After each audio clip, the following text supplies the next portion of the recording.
네, 여러분 안녕하십니까. 뉴스와이드 시작하겠습니다. 오늘 오전에 배우 안성기 씨가 병원으로 이송됐다는 소식이 들어와서 좀 많은 분들이 놀랐는데 이 내용부터 세 분과 함께 살펴보도록 하겠습니다.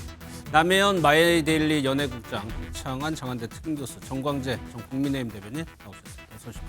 예. 어젯밤 자택에서 쓰러져서 급하게 중환자실로 이송됐다는 뉴스가 오늘 오전에 나와서 많은 분들이 좀 놀라셨을 것 같습니다. 남해연 기자님, 지금 그러면 안성기 씨 상태가 좀 어떻다고 지금 전해지고 있습니다. 네, 지금 현재 상황은요. 심정지 상태로 병원에 이송이 됐잖아요. 예. 심장이 지금은 뛰는 상태입니다. 그러나 아직도 의식은 없다고 하고요. 그리고 가족들이 지켜보는 가운데 지금 병실에 누워 계시긴 한데요. 예. 지금 이 상황이 계속 언론에 너무 많이 보도되어 있어 사실 가족들한테는 좀 이 상황이 조금 힘들다고 전해집니다. 왜냐하면 앞 투병 중에도 많이 알리지 않았다고 해요. 그래서 예. 안성기 씨 아내분이 조금 지금 힘들어하신다고 하고요. 그리고 예. 안성기 씨한테는 아들이 둘이 있습니다. 아, 그래요? 네, 근데 첫째 아들은 지금 미국에서 이제 아버지를 보기 위해서 오고 있고요. 둘째 아들은 한국에 있어서 지금 같이 있다고 합니다. 예. 그런데 또 공교롭게도 안성기 씨가 2026년 1월 1일이죠. 내년 새해에 사실 생일이세요. 1월 1일이요? 네, 1일이 생일이라 아. 하루 전날에 이렇게 조금 갑자기 아프셔서 예. 모두들 좀 안타까운 마음으로 지켜보고 있습니다. 예. 그리고 또한 지금 영화계 관계자들도 많이 지켜보고 있는데요. 예. 얼마 전에 고 김지미 씨가 돌아가셨었잖아요. 맞아요. 예. 근데 그 당시에도 안성기 씨는 워낙 조금 교류가 많아서 친한 상황이었어요. 예. 근데 영화계 관계자들이 조금 의아했다고 해요. 왜냐하면 그 두 분이 같이 데뷔작에 갔습니다. 예, 황혼열차라고 예. 그 데뷔작이 김지미 씨는 그 당시에 처음으로 이제 선생님 역할로 아마 나왔을 것 같고, 그리고 안성기 씨는 5살이었어요. 그때 아역 데뷔를 해서 두 분의 인연이 각별한데 아무런 메시지를 내지 않아서 혹시 건강이 위중하신가라는 걱정이 좀 있었다고 합니다. 두 분이 각별한 관계인데 특별한 반응이 없어서 네.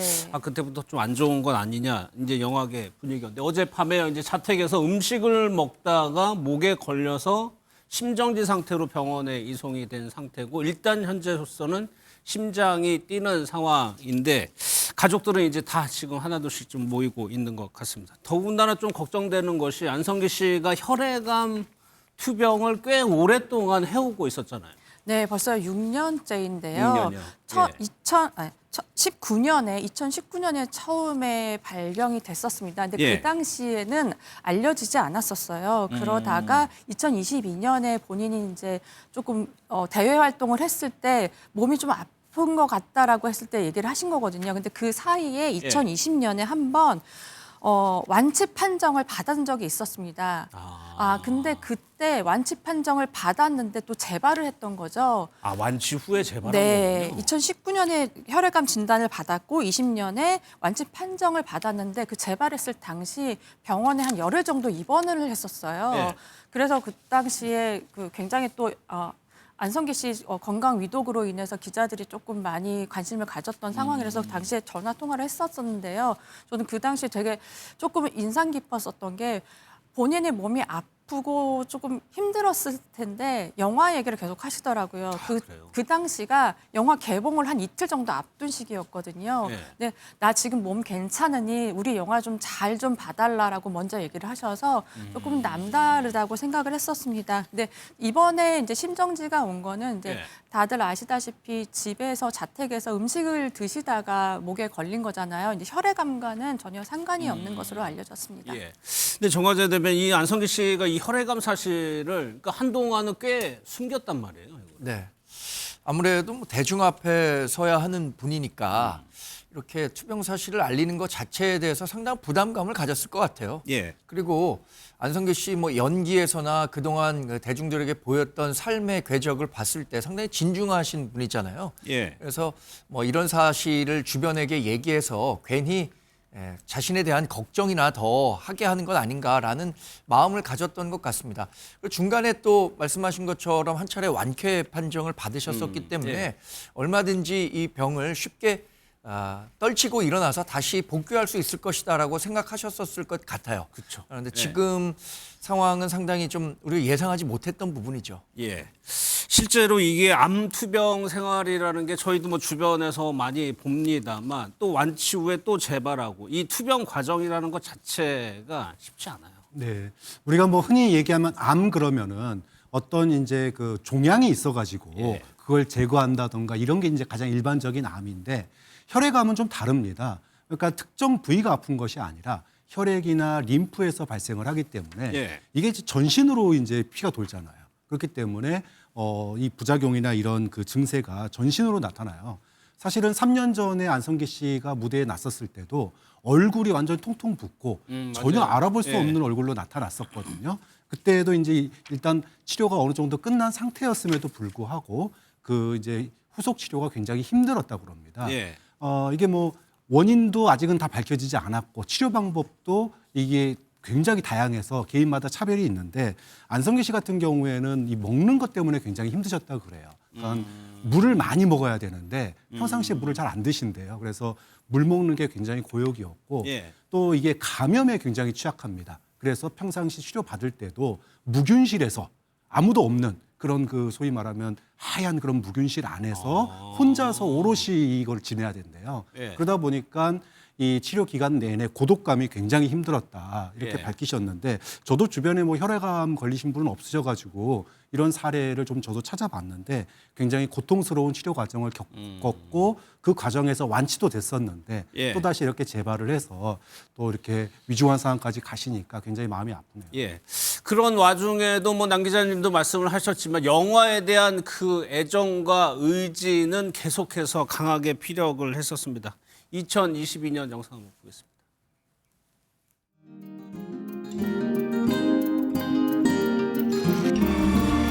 제가 유인해 보겠습니다. 아참, 그러고 보니까 우리가 점심을 아직 안 했군.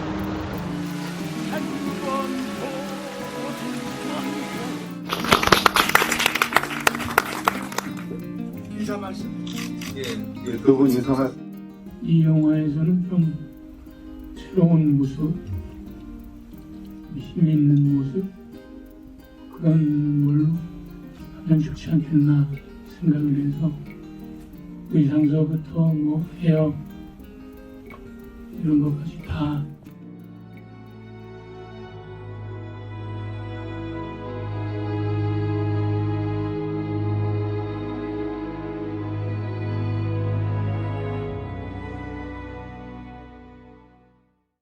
투병 중에서도 영화에 대한 복귀 의지를 계속해서 밝혀왔었죠. 남 기자님도 뭐 그런 거를 직접 들으셨고. 근데 네. 마지막에 저 중간에 보면 한산 네. 장면이 나오는데 저 당시에 이때도 조금 아픈 상태였습니까? 어떤? 네, 한산의 연출을 맡은 김한민 감독에게 물어봤는데요.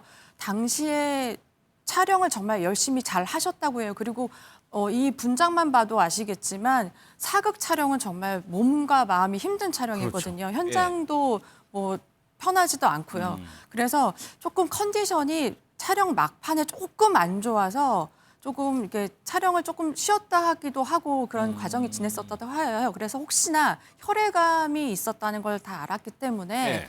혹시 이게 다시 재발한 게 아니시냐 약간 조금 조심스럽게 물어봤었는데 그 당시까지는 조금 괜찮았는데 촬영이 다 끝나고 난 다음에 재발을 한 것으로 알고 있다고 합니다. 그리고 그래서 이게 한산 다음에 노량이라는 작품이 또 있었잖아요. 그렇죠. 계속 연이어서 출연을 하시기 때문에 일단 몸을 좀 회복하고 노량에서 좀 더 많이 찍자라고 제안을 먼저 했다고 해요. 예. 근데 그 당시에 또 아무래도 배우라서 그럴까요? 연기를 할 때면 또 다시 약간 조금 컨디션이 좋아지는 상황도 그런 게 있나 있습니다. 봐요. 네, 예.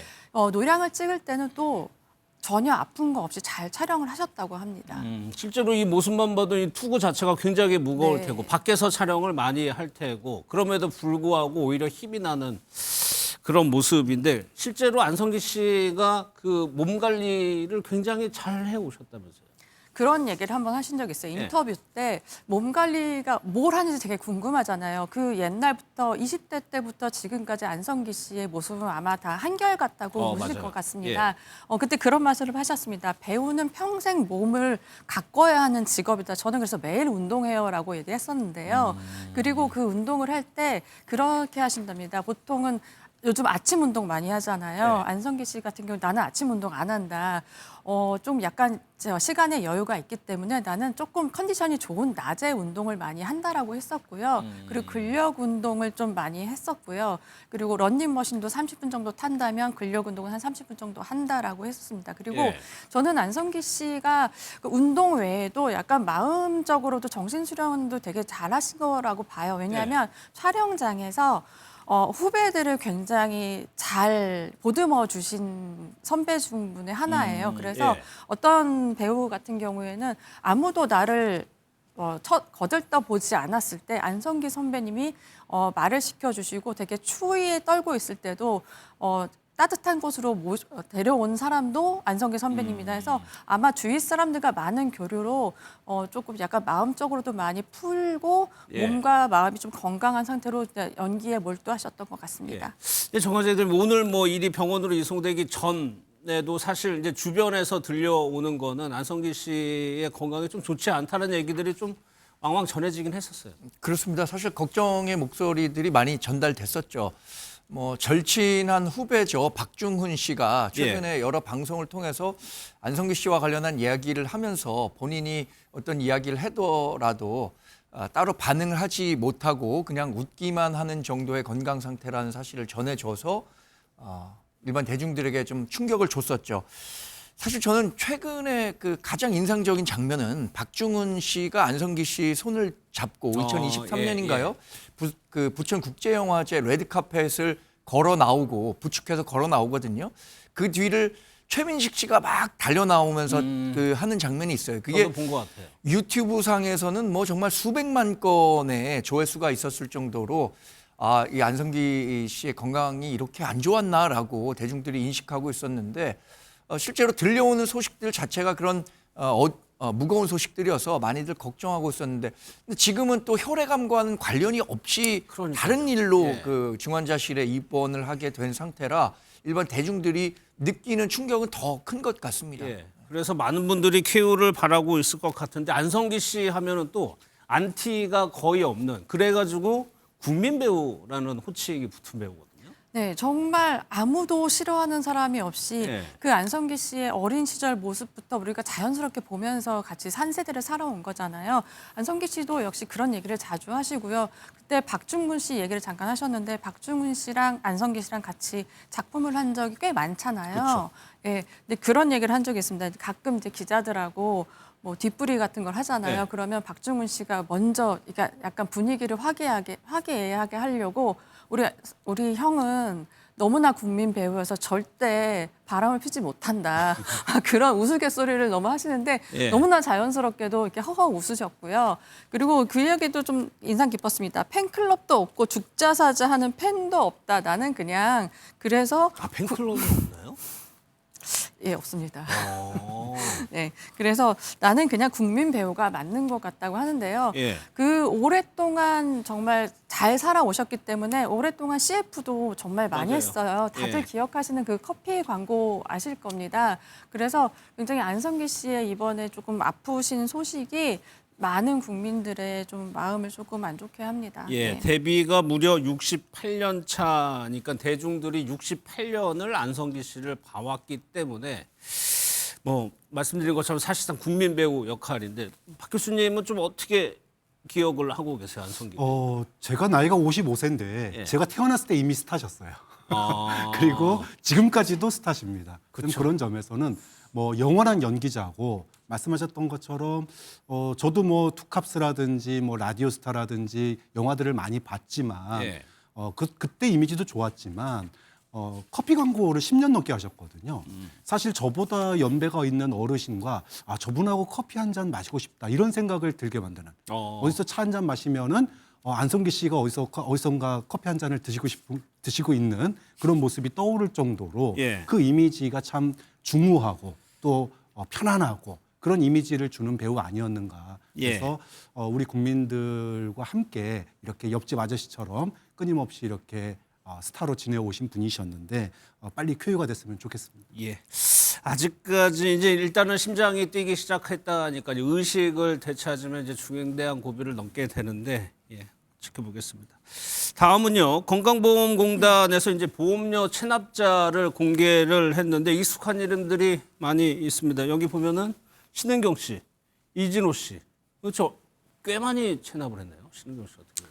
네, 근데 지금 이 명단을 보시면 아시겠지만 지금 활발한 활동을 하고 있지는 않은 연예인들로 알고져 있고요. 예. 신은경 씨 같은 경우에는 작년에 드라마를 하긴 했지만 이미 이번이 처음은 아닙니다. 예. 2016년에 이미 종합소득세 등 7억 9,600만 원을 내지 않아서요. 국세청이 공개한 고액 상습 체납자 명단에 이름을 올린 바 있어요. 예. 그래서 그 이후인 2018년 3월에 이 세금을 결국 납부하지 못해서 회생 절차를 밟고 있다는 소식이 알려진 적이 있었습니다. 예. 그러니까 그 이후에도 회생 절차를 밟았음에도 불구하고 그리고 또 작년에 드라마를 촬영했음에도 예. 불구하고 또 이렇게 좀 회생 절차 세금을 납부하지 못했다는 좀 소식이 들려서요. 대체 이 그동안에 사실 출연료가 있을 거 아니에요. 그렇죠. 활동을 하고 네. 드라마에 나온다는 건 출연료 수입이 있다는 얘기인데. 그리고 아마 많은 오랫동안 드라마 연기를 했던 분이기 때문에 예. 그것을 재테크를 잘 못하지 않았나 싶긴 한데요. 계속 이렇게 안 좋은 소식으로 조금 만나게 돼서 좀 아쉽긴 한데요. 신은경 씨 같은 경우에는 그럼에도 불구하고 연기파 배우로 오랫동안 활동을 하고 있었잖아요. 아마 예. 다른 작품을 좀 보고 있지 않나 생각이 예. 듭니다. 신은경 씨가 한 9,500여만 원을 체납했다는 거고 또 한 명이 이제 개그맨 이진호 씨인데 이진호 씨는 참 논란이 많았어요. 범죄 혐의도 있었고요. 네, 이진호 씨야말로 지금 2025년 마지막까지 안 좋은 소식을 지금 전하게 되는 연예인인 것 같은데요. 이미 이진호 씨 같은 경우에는 불법 도박에 이어 음주운전으로 조금 많은 실망을 안겼습니다. 그런데 오늘에는 또 건강보험료 2,884만 원을 체납을 했다고 합니다. 예. 근데 사실상 이진호 씨 같은 경우에는 방송 활동이 불가능한 상황이거든요. 그렇죠. 네. 그리고 본인도 지금 자숙 중이기도 하고요. 지금 조금 상황이 좋지는 않는 것으로 판단되고 있는데요. 예. 이때 아마 불법 도박으로 인해서 그때도 빚이 굉장히 많았습니다. 아, 그래요? 네, 연예인들한테도 좀 있었었고 좀 그런 부분이 있었어서 이진호 씨가 그 당시에도 이제 차근차근 일을 해서 좀 갚겠다고 했는데 이제 음주운전으로 또 활동을 못 하게 된 거죠. 네. 아무래도 연예계 활동이 아닌 다른 상황으로 아마 이 금액들을 좀 갚으려고 노력하고 있을 것 같습니다. 예. 근데 실제로 정말 유명인들이 이렇게 세금을 안 내는 경우 좀 왕왕이 좀 있었어요.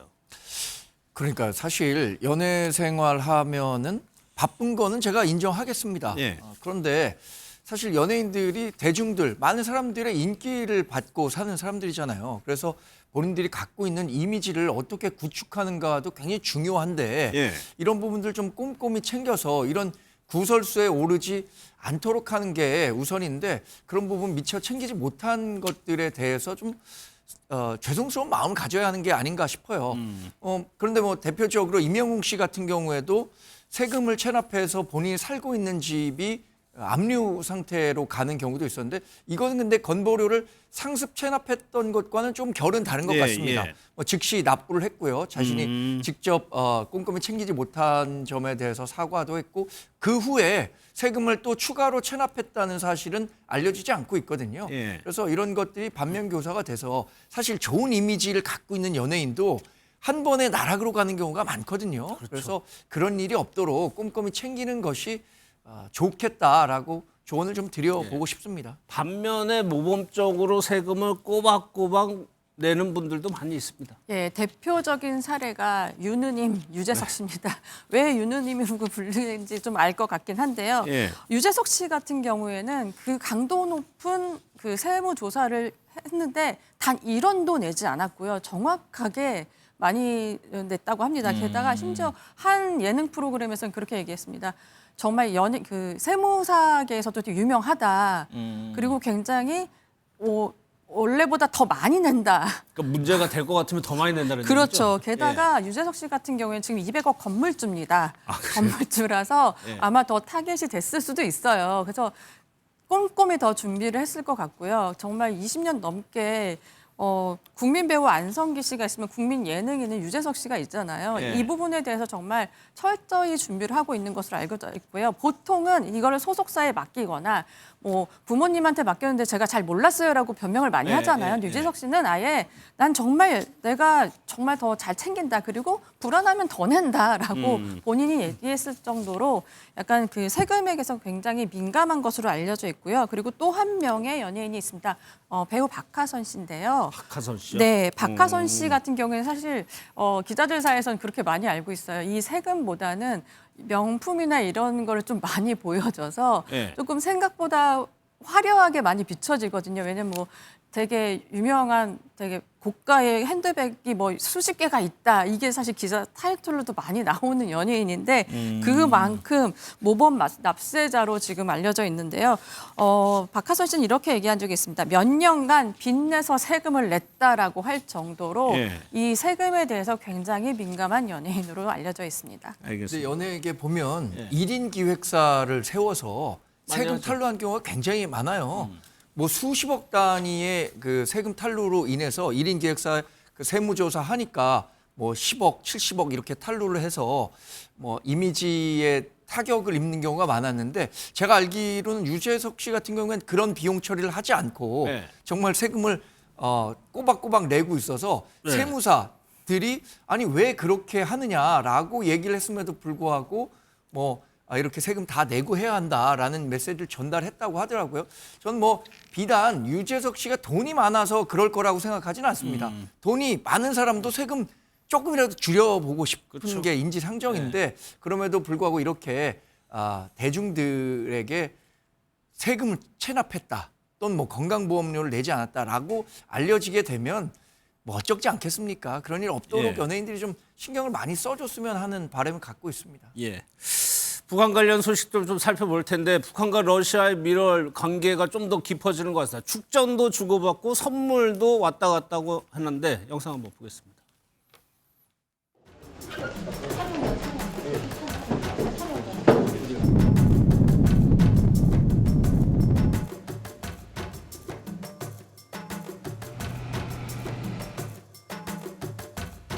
우리 두 나라 사이의 관계는 동맹 관계라는 새로운 높은 수준에 올라섰으며 강력한 국가를 건설하려는 두 나라 지도부의 원대한 구상과 법적 기틀을 마련되었습니다. Подписанный сегодня договор о всеобъемлющем партнерстве предусматривает в том числе оказание взаимной помощи в случае агрессии против одного из участников этого документа.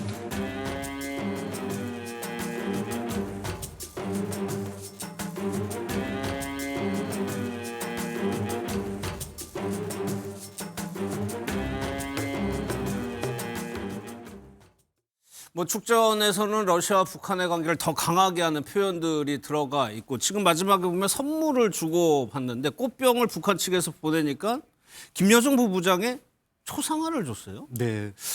이제 김여정 부부장이 이제 그 러시아의 외무부 대변인에게 예. 꽃병을 선물을 했습니다. 그랬더니 러시아 외무부 대변인이 사실은 이 소식을 늦게 알았대요. 그래가지고 미리 선물이 준비가 안 돼 있었는데 예. 러시아의 굉장히 유명한 화가에게 이런 상황인데 좀 급하게 좀 그림을 그려줄 수 있느냐. 그래서 김여정 부부장의 이 초상화를 예. 하루 밤 사이에 그렸답니다. 급하게 그린 거군요. 예, 이걸 갖다가 선물을 했는데 이 초상화라고 하는 게 사실 쉽지 않은 일이잖아요. 그쵸. 근데 유명 작가인데다가 김여정 부부장의 어떤 그 뭐 부드러움, 여성성 뭐 이런 것들이 굉장히 강조된 그림이라고 그래서 예. 뭐 개인 김여정 부부장으로서는 굉장히 뜻깊은 뭐 선물이 됐을 텐데. 예. 근데 지금 뭐 러시아의 푸틴과 북한의 김정은 사이에서 뭐 선물이라든지 축전 이게 기억나는 게 작년이었죠.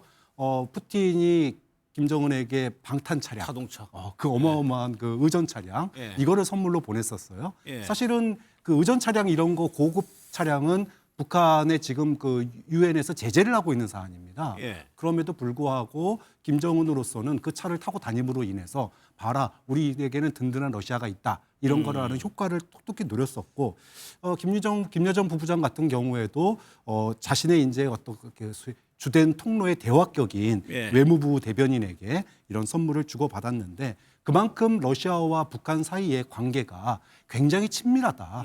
두 나라 모두 지금 뭐 경제 제재를 받고 있잖아요. 그 어디 하나 손버릴 데가 없는 곳인데 서로 뭐 포탄도 주고 병사도 보내고 기술도 받고 뭐 이런 사이다 보니 북한과 러시아의 밀월이 이런 그 선물에서도 나타나고 있는 게 아닌가 싶습니다. 예. 자동차 보면은 뭐 예전에 우리나라도 뭐 그랬다고 하는데 번호판에 따라서 서열을 가늠해 볼 수 있는 건데 1번, 2번, 3번. 1번이야 당연히 김정은 위원장인데 2번하고 3번이 조금 특이합니다. 2번은 박태성 내각 총리라고 예. 하고요. 최룡해 상임위원장이 3번을 3번. 하고 있다고 하는데 사실 1번, 2번, 3번 뭐 한 번호 차이지만 권력의 차이는 하늘과 땅 차이 아니겠습니까? 예. 김정은 뭐 1번을 사용하고 있는 건 너무 당연해 보이는데 앞에 보이는 7월 27일은 그 1953년 7월 27일에 우리가 휴전협정을 체결했는데 예. 북한은 이 7월 27일을 자신들의 승전 기념일로 그렇죠. 하기 때문에 7월 예. 27일이라는 그 숫자가 붙은 거고 1번과 2번의 그 권력 차이는 정말 큰 것 같습니다. 근데 저는 김여정 부부장에게 준 그 초상화 초상화요? 있잖아요. 네. 보고 이거 그래도 너무 반칙 아닙니까? 김여정 부부장을 그린 겁니까? 문근영 씨를 그린 겁니까? 아무리 생일 그 선물 받는 사람의 기분을 좀 좋게 하기 위해서 예쁘게 그린다고 하더라도 이런 그림 주는 거는 그걸 초상화라고 하기에는 좀 너무 무리한 그림이었다라고 네. 생각합니다. 개인적으로. 선물이니까 뭐 잘 그려줬겠죠. 예. 근데 북한에서 이제 내각 총리면 통상적으로 북한은 당이 우선입니다. 그렇죠. 그렇기 때문에 과거 김정일 시대만 하더라도 내각은 거의 뭐 서열 5번째, 6번째 정도 돼야 우리로 따지면은 총리인데 서열이 상당히 밀렸었거든요. 근데 이번에 이제 2위로 올라선 거예요. 예. 여기에 대해서 김정은 같은 경우에 최근에 북한의 경제난 이거를 극복하기 위해서 내각 총리, 경제와 민생을 담당하는 내각 총리에게 좀 힘을 실어준 거 아니냐. 그리고 또 어떻게 보면 힘을 실어줬다라고 하는 거는 권한이 있으면 의무도 따르는 거잖아요. 예. 안 됐을 경우에 경제가 잘 소위 말해서 회복이 안 됐을 때는 또 거기에 따른 책임도 예. 또 져야 되기 때문에 박대성 내각 총리 입장에서 보면 권한이 부여된 만큼 어깨도 굉장히 무겁고 또 만약에 경제가 잘 회복되지 않으면 또 다시 이제 서열이 뒤로 확 책임을 물 밀리는 수도 있고. 이제 그런 어떤 것도 포함된 거 아닌가 이런 예. 이제 측면도 봐야 될 것 같습니다. 또 하나 군부가 좀 밀렸다는 것도 좀 이례적인 것 같습니다. 노동신문 이제 이재명 대통령이 누구나 볼 수 있게 좀 조치를 해달라고 하는데 실제로요 이제 55년 만에 노동신문을 누구나 열람할 수 있게 됐다고 합니다. 영상부터 보도록 하겠습니다. 북한 노동신문을 국민들한테 못 보게 막는 이유는 그냥 뭐예요? 국민들이 선전전에 넘어가서 빨갱이 될까 봐? 근데 그럴 가능성이 있어요. 저는 없다고 생각합니다. 저는 오히려 북한의 실상을 정확하게 이해해서 저러면 안 되겠구나 생각하는 계기가 되지 않을까 싶은데. 오늘부터 특수자료 취급 기관을 방문하면 별도의 신분 확인이나 신청 절차 없이 일반 간행물과 동일하게 노동신문을 열람하실 수 있습니다. 이제 누구나 볼 수는 있는데 구독료가 생각보다 꽤 비싸네. 191만 원? 그러게요. 예. 뭐 보내는 겁니까? 말내는 겁니까? 우리 신문하고 비교하면 상당히 비싼 편이죠. 그렇죠. 사실 저는 그런데 노동신문에 대해서 전 국민이 볼 수 있도록 이렇게 규제를 푸는 것이 올바른 방향인가라는 문제 제기를 안 할 수 없을 것 같아요. 예. 이재명 대통령이 이야기하는 바에 공감하는 부분도 일부 있습니다. 이미 체제 전쟁에서 완전히 뭐 우리가 북한을 앞질렀기 때문에 그걸 본다고 하더라도 일반 다수의 국민이 노동신문을 보고 북한 체제를 찬양하거나 김정은에 대해서 위대한 인물이다 이렇게 평가하기는 않겠죠. 예. 그러나 만에 하나 단 몇 명이라도 노동신문에 대한 접근이 저렇게 쉽게 이루어져서 다른 생각을 하게 된다면 그런 부작용에 노출될 수 있는데 그걸 굳이 그러니까 제가 말씀드리는 건 왜 굳이 모든 국민이 다 볼 수 있게 하냐 이거죠. 언론이나 학자적 필요에 의해서 북한을 연구한 사람들이 노동신문 쉽게 볼 수 있게 하는 것은 찬성하지만 예. 그것을 전 국민이 쉽게 볼 수 있도록 하는 것, 물론 뭐 가격이 책정돼 있습니다만 예. 그런 것에 대해서 동의하기는 좀 어렵겠다라는 알겠습니다. 말씀을 드립니다. 박 교수님은 어떻게 보세요? 네, 뭐 이 구독료가 191만 원이라는 게 우리가 흔히 이제 집에서 매일경제신문 받아보는 것처럼 그렇게 구독하는 건 아니고요. 이게 이제 중국을 거쳐 가지고 한꺼번에 이제 모아 가지고 수차례 이렇게 그 여러 지역을 거쳐서 오기 때문에 그렇게 해서 이제 기관들이 우리나라의 이제 도서관이나 운송비나 이런 게 네, 이런 있군요. 그 항공료가 있기 때문에 이래서 이제 1년에 191만 원이 되는 거고요. 과거 저도 한 25년 전에 이제 특수 자료 이제 취급 인가증을 받아서 예. 노동신문을 이제 연구자기 때문에 본 적이 있었습니다. 사실 별 내용은 없어요. 예. 우리 국민들이 이미 이제 이 노동신문이라는 게 북한의 체제 선전용이라고 하는 거를 예. 어느 정도 인식을 하고 보기 때문에 이제 그로부터 또 25년이 또 지났습니다. 그러니까 50년 전에 묶어놨었고 그리고 20년 전에도 사실상 노동신문 내용 알려고 하면 얼마든지 알 수 있는 상황이었는데 예. 이제는 그런 그 취급 인가증 없이도 도서관이나 그런 취급 기관에 가서 쉽게 열람을 할 수 있는 그런 부분이 있어요. 높아진 시민 의식과 사실상 이제 체제 전쟁에서 우리가 승리했다 예. 이런 자신감의 표현이기 때문에 높아진 시민 의식을 가지고 좀 비판적인 시각으로 노동신문을 본다면 뭐 못 볼 것도 없다. 다만 거기에 나온 얘기를 고지고대로 믿는 국민은 아마도 없지 없겠죠. 않을까 싶습니다. 국민의힘 당무감사위에서 한동훈 전 대표 당원 게시판 문제에 대해서 이제 입장을 냈죠. 그것 때문에 오늘 당이 굉장히 시끄럽습니다. 한동훈 전 대표는 그거를 가지고 있었다는 걸 인정은 일단은 했습니다. 영상부터 보도록 하겠습니다. 계엄에는 관대하고 당 게시판에는 아직까지도 그렇게 예민하십니까? 익명의 게시판에서 대통령이나 영부인이나 혹은 저 같은 당대표를 비판하는 글을 게시하면 안 됩니까? 계엄은 피해 다니면서 게시판 얘기를 한다? 실망스럽다는 말씀드립니다. 궁지에 몰린 윤호개인 정치 세력이 일부러 분란을 일으켜서 탈출구를 찾으려는 것이다. 저는 이렇게 생각해요. 그냥 저를 찍어내고 싶으면 저를 그냥 하시죠. 그럼 될 것 같아요. 뭐 다른 사람들을 이렇게 뭘 이런 식의 분위기 만들어서 당을 우승 당으로 만들지 말고. 제 가족들이 그 익명이 보장된 당 게시판에다가 윤 전 대통령 부부, 윤석열 전 대통령과 김건희 씨에 대한 비판적인 사설, 칼럼 이런 걸 올린 사실이 있다는 것을 제가 나중에 알게 됐어요. 당시에는 알지 못했어요. 그래서 저에 대한 관리 책임 같은 걸 얘기하던데 제 가족이 제 정치적인 배경을 이용해서 뭘 받거나 갑질을 하거나 아니면 누구에게 뭘 상납하거나 부동산 투기를 하거나 그러면 관리 책임 같은 게 당연히 정치인에게 있겠죠. 그렇지만 이게 그런 일은 아니죠. 강성필 민주당 부대변인 조용실 국민의힘 대변인과도 함께 이어가도록 하겠습니다. 먼저요. 한동훈 전 대표가 일단은 가족이 쓴 거 맞다라는 사실 자체는 인정을 했습니다. 이게 처음인데 거의 1년여 만에 인정을 한 건데 먼저 정강재 대변인께 여쭤볼게요. 왜 이제 와서 인정을 한 겁니까? 이런 논란이 계속 됐잖아요. 네. 그리고 당무감사위원회에서 맨 처음엔 잠정 공지를 했고 이번에 윤리위원회에 결과 내용을 알리는 이런 일이 있었습니다. 그러니까 어떤 본인의 입장을 밝히기 위해선 최종적인 어떤 계기가 있었어야 한다고 생각하는데 네. 저는 이번에 당무감사위원회가 밝힌 내용을 계기로 해서 본인의 가족이 썼다는 점을 인정했다고 봅니다. 그리고 본인의 가족이 쓴 부분에 대한 비판, 본인에 대한 책임이 있다고 했잖아요. 네. 본인에 대한 책임을 받겠지만 그것이 과연 지금 당내 일각에서 얘기하는 것처럼 그럼 어떤 식으로 뭐 당원권 정지든 이런 징계의 대상이 되느냐 이것과는 좀 별개의 문제인 것 같고 예. 앞으로 윤리위원회가 아직 구성이 되지 않았습니다만 구성이 되면 예. 실제로 이게 징계의 거리가 되는지 이 부분에 대해서는 좀 다른 판단을 할 수도 있을 것 같아요. 실제로 당무감사위원회도 기존에는 김종혁 위원장에 대해서는 당원권 정지 2년이라는 권고사항을 냈음에도 불구하고 예. 한동훈 전 대표에 대해서는 그 어떤 의견도 제시하지 않았거든요. 그러니까 윤리위원회가 구성되면 다시 한번 이걸 들여다볼 일이라고 생각합니다.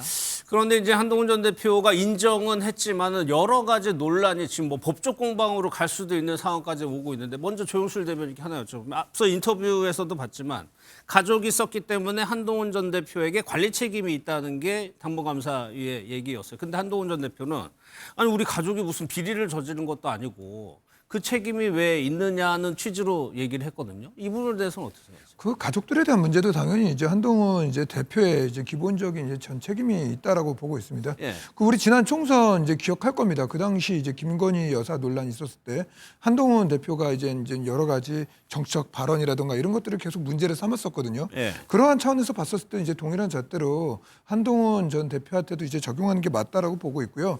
그리고 또 가족들이 이제 올려놓은 글로 이제 추정이 되는 그 내용들 살펴보면 솔직히 좀 입에 방송에서 좀 담기 어려울 정도의 수위의 말들이 좀 있는 걸로 지금 나오고 있습니다. 그렇다면 그 기본적으로 이제 한 공당의 대표를 하셨다라면 예. 그거에 대해서 기본적인 사과의 말씀을 하신 게 맞다라고 봅니다. 이게 뭐 법적인 차원이라든가 이런 문제를 떠나서 당의 징계 논란을 떠나서 예. 이걸로 인해서 누군가가 불편해했고 특히 당원들이 불편해했고 그 사실에 대해서 본인이 인정하는 상황까지 왔다라면 당연히 먼저 깊은 사과를 하는 게 좀 맞지 않았을까라는 그게 당원들의 눈높이에 맞지 않았을까라는 생각이 들고 있고요. 예. 이 문제는 아주 좀 간단한 문제 같거든요. 그 지금 늘 보면은 그 김병기 이제 민주당 원내대표 문제가만 해도 이제 배우자의 이제 뭐 발언이라든가 이런 것들이 논란이 되기도 했고 그리고 뭐 우리 그 국민의힘으로서 뭐 김건희 여사 논란 전부 다 이런 것들이 계속 비판을 받고 있는 부분들이거든요. 예. 나만 거기서 제외가 된다라고 생각하는 것은 책임 있는 지도자 정치인의 모습은 좀 아니라고 봅니다. 그러면 사과를 하면 됐을 일이었다? 예, 전 좀 그렇게 보고 있는데 네. 그 주변에서 이제 조언을 좀 많이 들었으면 좋겠어요. 그 한동훈계라고 불렸던 분들, 네. 그러니까 이제 한동훈 대표와 가까운 분들이죠. 그리고 한동훈 대표하고 좀 먼 인사들 공통적인 이야기들은 하나입니다. 그 좀 소신 있게 말씀하시는 분은 좀 사과를 하고 유감 표명을 좀 제대로 해줬으면 좋겠다라는 공통적인 의견이 있는데 그거에 대해서 좀 그 당인으로서 좀 인색한 것은 좀 네. 아쉽다라는 평가를 하고 싶습니다. 근데 이와 관련해서는 지금 가족이 썼다는 글에 대해서 입에 담지 못할 정도의 수위가 표현이 돼 있었다. 이건 사실관계가 다른 그게 겁니다. 좀 논란이 있죠. 사실관계가 완전히 다른 거고요. 그 지금 문제가 됐었다라고 하는 것을 그 가족의 이름으로 작성됐다라고 하는데 그렇지 않다는 것을 일단 그 한동훈 전 대표 측에서 밝혔었고 과연 이걸 뭐 김병기 전 뭐 민주당 원내대표나 김건희 여사가 했었던 불법적인 사안과 등치시켜서 설명할 수 있는 거냐? 전 그렇지는 않다고 봅니다. 예. 익명 게시판을 바탕으로 해서 대통령의 국정 운영 방향에 대해서 다른 사람이 언론에서 제기했었던 문제를 거기에 올리는 것만으로 이 정도 사안까지 뭐 비화시켜서 한동훈 전 대표에게 대해서 책임을 져라 예. 라고 하는 것은 정치적인 다른 의도가 있다고 볼 수밖에 없다는 거죠. 예. 예를 들어서 그것이 정말 법적 책임이 있다. 예. 아니 그러면은 얘기하잖아요. 자신의 권력을 이용해서 부동산 투기를 했던 인사청탁을 했던 불법적인 내용이 있다면 얼마든지 사과하겠지만 이 내용 갖고 과연 어느 정도의 그 대응을 해야 하는가에 대해서는 한동훈 전 대표도 고민하고 있는 거고 예. 윤리위원회에 결론이 났을 때 또 한 번 뭐 입장을 표명하는 일이 있지 않겠습니까? 그러니까 그 게시글 다른 여쭤분에게 한번 여쭤볼게요.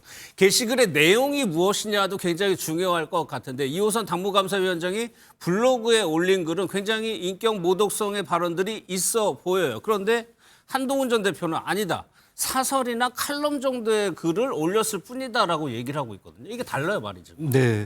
그러다 보니까는 이제 이 부분에 대해서 이호성 당무감사위원장이 조금 이제 소위 부풀린 거 아니냐 예. 이거예요. 사실은 우리가 이제 이 정도 나오면 사실은 뭐 이건 아니고 이건 기다라고 얘기하는 게 굉장히 구구절절하잖아요. 인정하면 다 인정하는 거지. 근데 지금 이제 한동훈 전 대표 같은 경우에 지금 논란이 되는 이런 글들 거의 그 개인 욕설에 가까운 예. 이런 글들이 소위 동명이인이 쓴 건데 마치 우리 가족이 한 예. 것처럼 이렇게 이제 소위 말해서 포장해가지고 지금 이제 갈라치려고 하는 거 아니냐 예. 이런 불순한 정치적인 목적이 있는 거 아니냐라고 하는 거예요. 사실은 저도 이 내용이 동명이인이 쓴 건지 아니면 저도 이제까지는 다 가족이 쓴 걸로 알고 있었거든요. 예. 근데 한동훈 전 대표 측에서는 아니다라고 아주 펄쩍 뛰고 있어요. 예. 이렇게 놓고 보면 과연 이것의 본질, 이 사건의 본질이 뭐냐? 예. 과연 게시판의 글 내용의 수위가 문제인 건지 아니면 가족에 연루된 게 문제인 건지 예. 아니면 사과하고 넘어갔을 만한 문제였는 건지 본질이 뭔지 결국은 이게 지금 소위 말해서 이거를 갖다가 혹시 이걸 핑계로 해가지고 예. 소위 말하면은 내부에 권력 투쟁을 하는 건 아닌지 좀 그런 점에서 굉장히 좀 의아스러운 대목이 있는 것 같아요. 예, 그러니까 동명이인의 게시물을 한동훈 전 대표 것처럼 지금 올려놨다는 게 한 전 대표의 주장인데 여기에 대해서는 지금 엄중한 책임을 묻겠다고 하는 거는 법적 조치를 하겠다는 얘기입니까? 이호선 당무감사위원장이 이렇게 당무감사를 정식적으로 발표하려면 예. 충분한 객관적 사실을 담보로 해서 했었어야 한다고 생각합니다. 근데 실제로 얘기 있는 것은 사실과 사실이 아닌 것이 혼용돼 있어요. 예. 그렇게 함으로써 이것이 사실인 것처럼 포장해서 더 한동훈 전 대표에게 정치적 타격감을 주려고 했었던 것 아니냐라고 의심해 그런 볼 의도가 수밖에 있다? 없는 거고 예. 그런 측면에서 허위 사실과 관련한 부분은 법적 책임을 묻겠다는 게 한 전 대표가 갖고 있는 기본적인 입장인 것으로 제가 예. 알고 있습니다. 예, 좋습니다. 이러다 제가 그러면 한동훈 대표 측에다 물어보고 싶은 게 뭐냐면 자 24년 11월 6일 날 국민의힘 법률 자문위원장이 이 어떠한 유튜버가 당원 게시판 관련해 가지고 허위 사실을 유포하고 있다. 여기에 대해서 법적 대응한다고 했어요. 근데 법적 대응 안 해요. 그리고 나서 7일이 지납니다. 24년 11월 13일이 됐는데 또 당원의 익명 게시판에 관련해 가지고 더 구체적인 표현까지 다 적시를 하면서 계속 비방하고 있는 이 유튜버 당신 내일까지 이거 지우지 않으면 우리 법적 대응합니다라고 또 얘기를 해요. 엄포를 놔요. 그런데 1년이 지났는데도 지금 법적 대응 안 해요. 했어요? 자, 또 세 번째 24년 11월 29일 그 후로 16일이 또 지났어요. 그래가지고 이번에는 주진우 법률위원장 명의로 딱 박아가지고 뭐라고 하냐 명예훼손이야 이거 형사 고발할 수 있어. 더 구체적으로 시경에 지금 접수 예정까지 합니다. 이렇게 엄포를 놨거든요. 근데 1년이 지났는데도 아직도 법적 대응은 안 해요. 네. 이게 한동훈 측에게 저는 물어보고 싶어요. 왜 이렇게 엄포만 놓고 법적 대응 안 하세요? 방금도 지금 얘기하시잖아요. 법적 대응 준비한다고. 제가 장담할게요. 안 하실 것 같아요. 안 할 것이다. 네. 날짜로 지금 말씀드리잖아요. 팩트로 제가. 예, 예. 저도 그런 차원으로 아까 이제 말씀드리려고 했던 건데 그 이제 한동훈 대표는 이제 한동훈 대표 이제 측 인사들은 이제 당무감사위원장이 지금 뭐 짜집기를 해가지고 뭐 조작을 했다, 뭐 내용이 왜곡됐다 이렇게 하면서 법적 대응 얘기하는데 저는 당을 위해서라도 이걸 좀 법적 조치를 했으면 좋겠습니다. 그래서 이게 지금 이제 그 누구 사실관계를 편, 아니, 누구 가려보자는 편 내 말씀이세요? 편을 떠나서 네. 당무감사위원장이 잘못되어 있는 독립기구지 않습니까? 그 독립기구로서 활동하고 그리고 스스로 정치적 행위를 한다라고 비판을 할 게 아니라 이분이 정말 잘못되어 있는 의견을 냈다라면 저는 내일이라도 당장 이거 수사 의뢰를 해서 법적 조치를 했으면 좋겠다라는 생각을 하고 있고 예. 지금 우리 당의 대표, 국민의힘의 대표를 했던 분이시잖아요. 1년 동안 이 단계, 진짜 별거 아닌 단계 논란이 지금까지 지속이 되면서 이게 뭐 민주당의 지금 돕는 의도냐 막 이런 말까지 하고 있는데 이런 사태에 온 것만으로도 당대표이자 대선 주자를 하려고 하셨던 분으로서는 사과해야 될 일이라고 저는 봅니다. 예. 근데 이거에 대해서 인색한 모습들 그리고 이제 법적 조치를 통해서 빠르게 종결을 했으면 좋겠는데 계속 정치적 공방을 갖고 가는 모습들 이게 전형적으로 이제 쿨한 정치를 좀 하셨으면 좋겠는데 이것 때문에 이 패널들도 지금 국민의힘에서 가까운 인사들이 나와가지고 나뉘어가지고 계속 다른 얘기들 하고 있지 않습니까? 깔끔하게 의뢰하면 해결됩니다. 저는 이제 그렇게 하셨으면 좋겠어요. 알겠습니다. 또 하나 한 전 대표가 좀 의문을 제기하는 부분이 익명성 부분입니다. 당원 게시판이 원래 익명성을 전제로 해서 운영되는데 이것이 맞냐는 취지인 것 같은데 그 얘기는 한번 좀 들어보겠습니다. 당에서 당원들에게 익명으로 글을 쓰라고 허용해 준 것이잖아요. 그러면 그 당원의 익명성을 보장해 줄 의무가 있죠.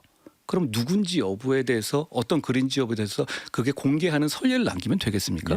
저는 그거는 이상하다고 생각해요. 왜냐하면 그게 어떤 모욕성 내지는 뭐 허위사실 명예훼손 같은 거라면 그건 범죄로 수사하면 되잖아요. 앞으로 이 선례를 가지고 이렇게 하게 될까 저는 그게 약간 걱정돼요. 그러면 누가 우리 당의 익명 게시판에 들어와서 소신 있는 글을 쓰겠어요? 얘기는 뭐 기본적인 원칙론의 문제인 것 같지만은 일단은 불쾌해하는 거는 느껴집니다. 네, 뭐 한 전 대표 얘기 좀 방송에는 안 나왔지만 그 앞부분 얘기에 뭐가 있었냐면 그러니까 지금으로부터 1년 반 전이면은 언제입니까? 그 전당대회 때였죠. 한동훈 대표가 당 대표 됐던 전당대회 때. 그때 본인이나 그리고 본인 가족에 대해서 정말로 그 험한 글들, 욕설들 굉장히 많이 있었다. 예. 내가 그거 가지고 문제 삼지 않지 않았느냐. 이런 얘기를 하면서 이 얘기를 한 거거든요.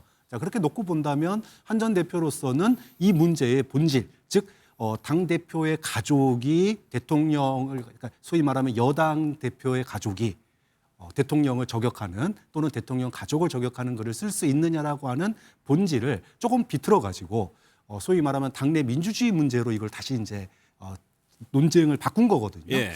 프레임을 바꾸는 게 과연 그럼 유리하냐?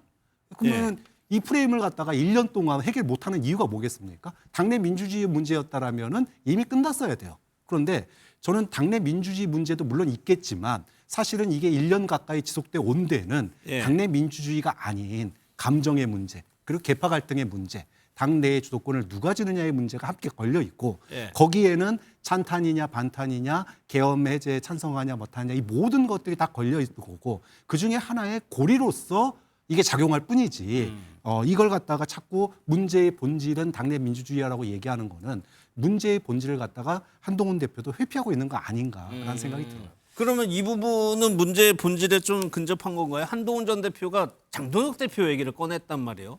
내가 다 이미 얘기했었고 장 대표에 대해서 그때 다른 데 나가가지고 문제가 없다고 얘기한 그 사례를 얘기를 했어요. 예. 제가 재밌는 비유가 있어서 한번 설명드리겠습니다.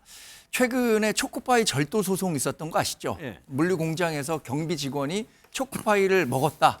이것을 갖고 그 회사 직원이 그 경비 직원에 대해서 고소를 했습니다. 절도죄로. 그렇죠. 그래서 1심에서 벌금 5만 원이 나왔어요. 그 실제 유죄 판결을 받았던 거죠. 그러니까 국민들이 뭐라고 했냐. 그 초코파이 하나 먹은 것 갖고 과연 소송을 해서 이렇게 벌을 주는 게 우리 일반적인 법정서 그거에 맞는가? 그 사람 처벌돼야 되는가? 이런 문제 제기를 했습니다. 근데 그 저간에 놓고 보니까 그 소송을 한 이유는 회사 직원과 경비 직원 간에 굉장히 앙금이 있었던 거예요. 감정적인 앙금. 그리고 노조 활동과 관련한 다른 갈등 요인이 있었기 때문에 너 잘 걸렸다. 이번 판에 한번 너 내가 골탕 제대로 먹여보겠다라고 해서 고소했다는 거 아닙니까? 그래서 결국에는 2심 판결은 어떻게 됐느냐.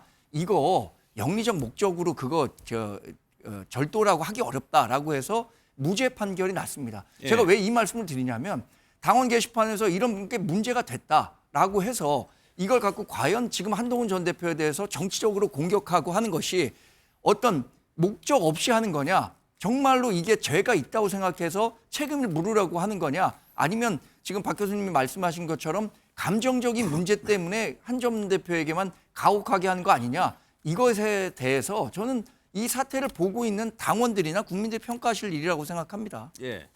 그러면 이거 관련해서 당 지도부는 어떻게 보고 있는지도 한번 살펴볼 텐데 김민수 최고위원 같은 경우는 이제 함께 갈 수 없다라고 얘기를 하고 있습니다. 한번 들어보겠습니다.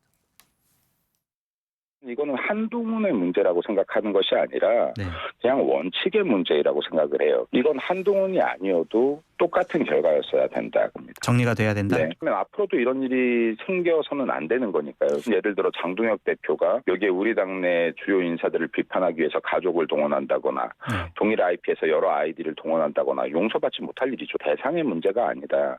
그러니까 원칙의 문제다라고 생각됩니다.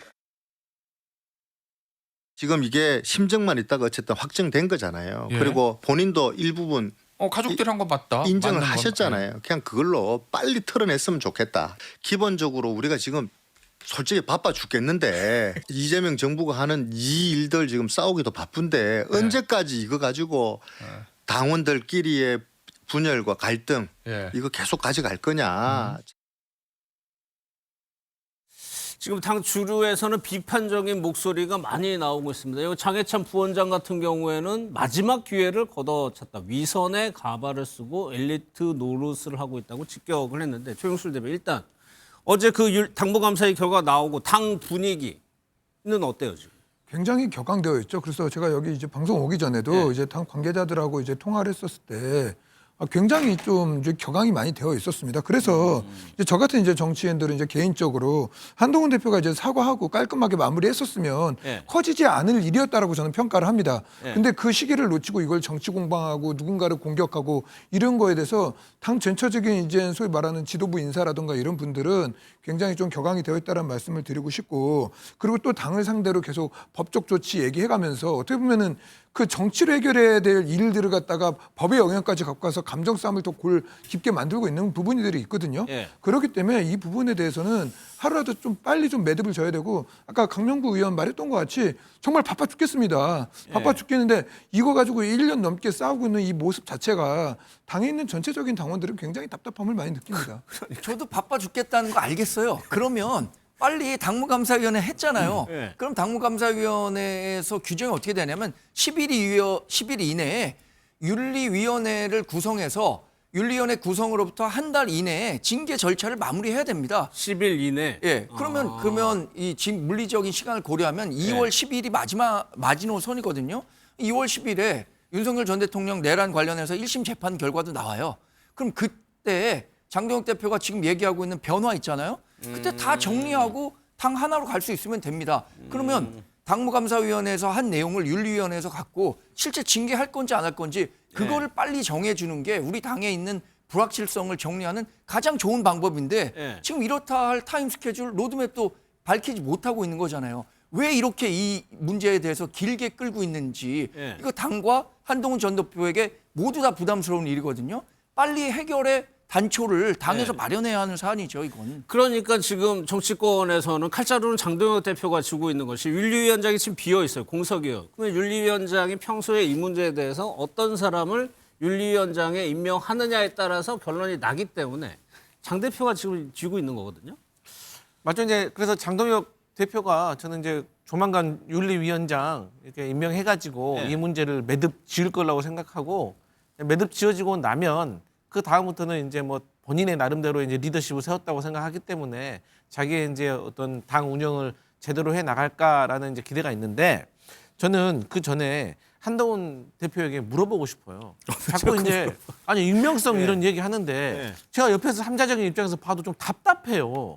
왜냐하면 지금 당원 게시판 관련해 가지고 익명성을 보장하네 안 하네 이런 문제가 아니라 저는 이건 일종의 여론 조작에 대해서 지적을 해야 된다고 생각해요. 그게 본질이라고 봐요. 그러니까 우리가 아이디가 5개 있으면 5명이서 각자 알아서 자기 거 아이디 가지고 쓰면 괜찮아요. 그럼 익명성 보장해야죠. 그런데 아이디는 5개인데 글 쓴 사람은 1-2명이다. 그러면 이거 익명성하고 무슨 상관이 있습니까? 이거야말로 이거는 여론 조작과 관련된 내용이에요. 예를 들어서 한동훈 대표의 가족이 했다. 5명이 했다. 근데 사실 그 5명 중에서도 그럼 장인 장모까지 이분들이 동원돼가지고 밤에 늦은 밤에 1, 2분 간격으로 막 올립니까? 이건 좀 상식적으로 안 맞잖아요. 그래서 이번에도 언론을 통해서 본인의 입장을 말씀하실 때 저는 더 솔직하게 털어놓고 얘기를 하는 게 본인에게 좀 좋았겠다. 진솔하게? 예. 그러니까 사실 뭐 그래야 되는데 이것도 계속 의문이 남고, 사실 나중에 알았다라고 했잖아요. 가장 중요한 부분 중에 하나가 그러면 나중에 언제 알았느냐도 상당히 중요한 부분이거든요. 그래서 저는 한동훈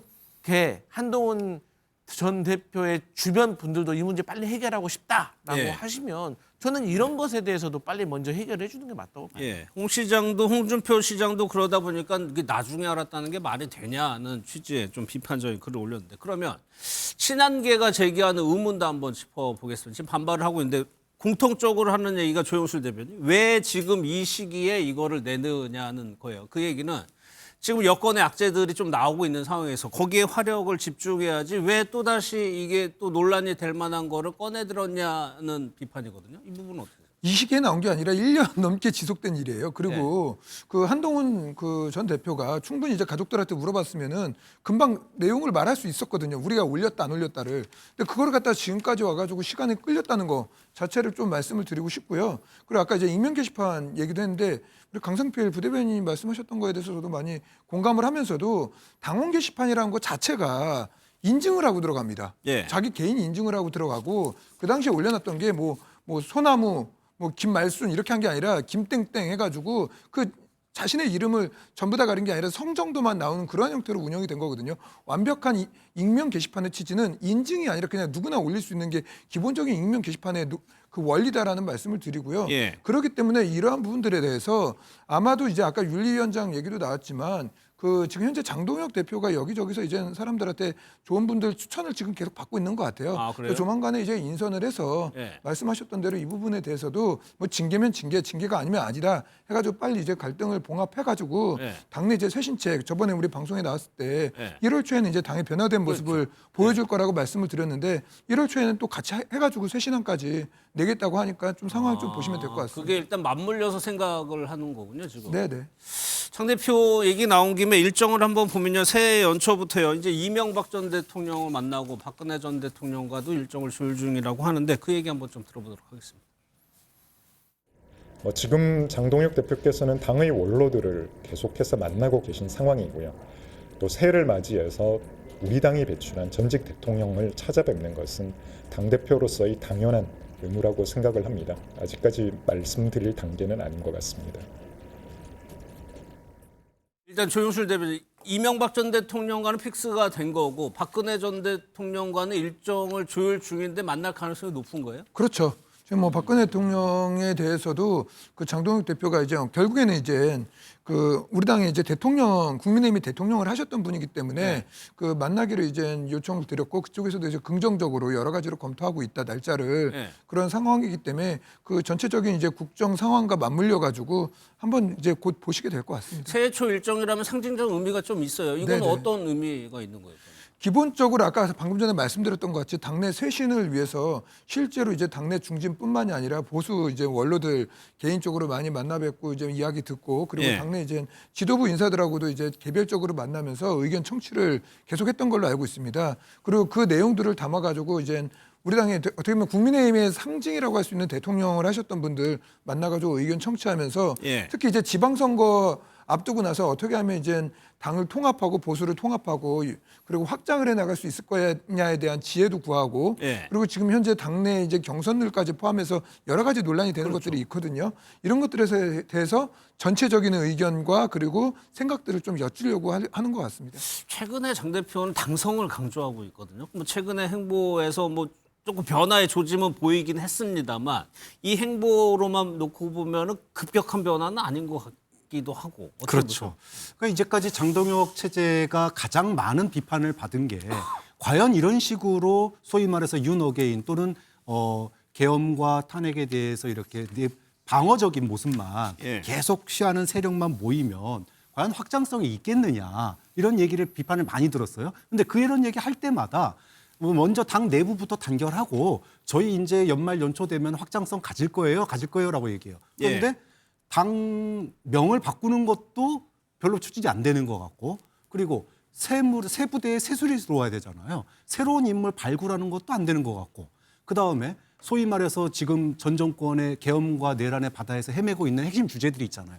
거기에 대해서 어떤 대국민 사과라든지 이런 부분도 깨끗하게 정리가 안 되고 있고 그러면 도대체 이재명 정부의 소위 말하면 실책성 또는 잘못된 거 이 부분에 대해서 공세를 가하고 또 민생 문제에 대해서 공세를 가하면은 그게 확장성이냐? 좀 그런 점에 있어서 과연 뭘로 확장하겠다는 건지 그 수단과 방법이 굉장히 궁금합니다. 일단 확장은 기조가 맞습니까? 네, 맞고요. 자강을 통해서 이제 확장을 하겠다는 얘기고 최근에 이런 말도 했거든요. 장동혁 대표가 12.3 비상계엄하고 그리고 윤석열 전 대통령에 대한 탄핵 사태 관련해서 우리 당도 이제 책임을 지고 이제 나아가야 된다라는 어떻게 보면 기존에 있던 거에서 많이 전향적으로 이제 변화된 입장을 내면서 당연히 당의 이제 자강을 통해서 외연 확장 그래서 이제 어디까지 이제 연대해야 될지에 대한 규정은 없지만 나아가서 이제 연대하는 방안까지도 이제 구상하는 것까지 검토하고 있는 걸로 알고 있습니다. 그런 맥락에서 대구시장의 후보 자리도 굉장히 관심을 모으는데 어제 추경호 전 원내대표 출마 선언을 했고 주호영 의원도 출마 선언을 했습니다. 얘기 한번 좀 직접 들어보겠습니다. 저는 내년 6월 실시되는 대구시장 선거에 출마하고자 합니다. 저에 대한 정치적 공격이 계속될지도 모릅니다. 하지만 저희란 정치 탄압과 정치 보복에는 단호히 맞서 반드시 이겨내겠습니다. 사법적 진실은 법정에서 당당히 가려내겠습니다. 지금 윤석열 대통령의 경우에는 탄핵 사유 충분하다고 생각합니다. 아예 계엄이란 구상을 한 것 자체가 잘못된 것 같습니다. 자기 편을 단결시키는 과정에서 중도가 도망간다면 그것은 잘못된 방법이라고 생각을 합니다. 그래서 지금처럼 윤어게인 냄새가 나는 그런 방법은 맞지 않습니다. 대구시장 이제 후보자들이 더 나올 수 있습니다. 현재까지는 이렇게 되는 건데 이제 밑에 부분이 핵심적인 내용인 것 같아요. 그러니까 계엄과 탄핵에 대해서 어떤 입장을 가지고 있느냐에 대해서 차이가 있는데 추경호 의원 같은 경우는 아예 지금 기소가 돼서 재판을 받고 있는 상황이고 주호영 의원은 보신 것처럼 계엄은 잘못됐고 윤 전 대통령과 절연해야 된다고 주장하는 사람입니다. 여기서 지금 국민의힘이 그러면 후보로 누구를 선택하느냐가 하나의 상징적인 가늠자가 될 수 있거든요. 근데 그 선택은 공천이 확정되는 시기는 아마도 장동혁 대표가 일정 부분 중도 외연 확장으로의 방향을 정한 이후에 될 거예요. 네. 그리고 두 분이 지금 뭐 굉장히 대조되는 것처럼 보이죠. 계엄과 관련해서 추경호 의원은 사실 재판을 앞두고 있고 지금 주호영 의원 같은 경우에는 이 부분 잘못됐다. 지난 12월 초에 아주 극명하게 말씀을 하셨던 거잖아요. 예.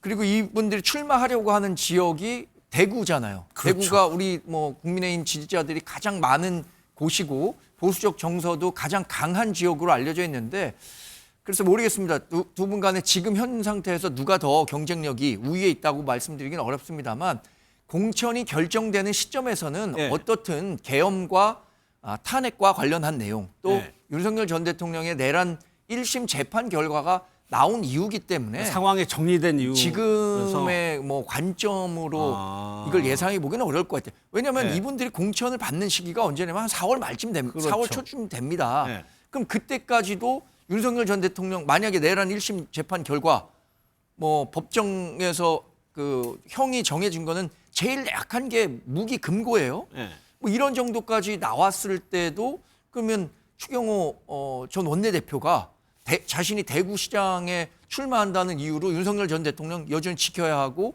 뭐 이런 식의 메시지 낼 수 있을까요?